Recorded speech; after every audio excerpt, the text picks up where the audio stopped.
Okay, let's try question 1.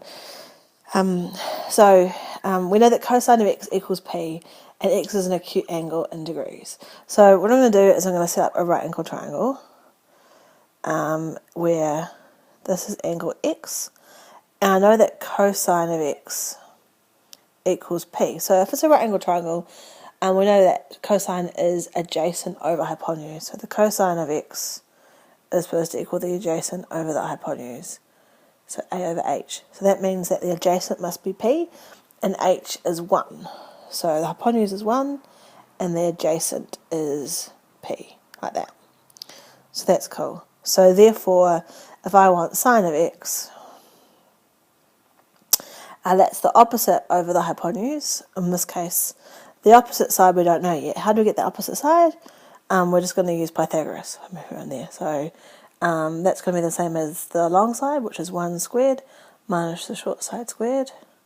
So that's going to be, the opposite now is going to be 1 minus p squared, all over the hypotenuse, which is 1. So it's just 1 minus p squared. For tan x, that's the same as sine x over cosine x. Sine x we just worked out was 1 minus p squared, and cosine x we already know up here is p, so that's fine. The last one, which is the tan of 90 degrees minus x, it's just a case of going back to the right angle triangle and seeing if we can somehow manipulate that to give us this angle instead. And we can, because if you think about it, the angles inside a triangle have to add to 90 degrees.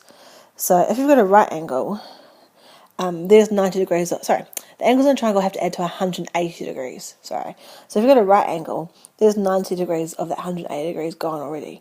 So if this angle is x, this angle here must be 90 degrees minus x for all those angles to add up to 180 degrees. So all you're going to do for the tan of 90 degrees minus x is do opposite over adjacent, but do it from this perspective, okay, which is the other angle in the triangle. So in this case now, the opposite side to that is p, and the adjacent side to that is here, the root of 1 squared minus p squared.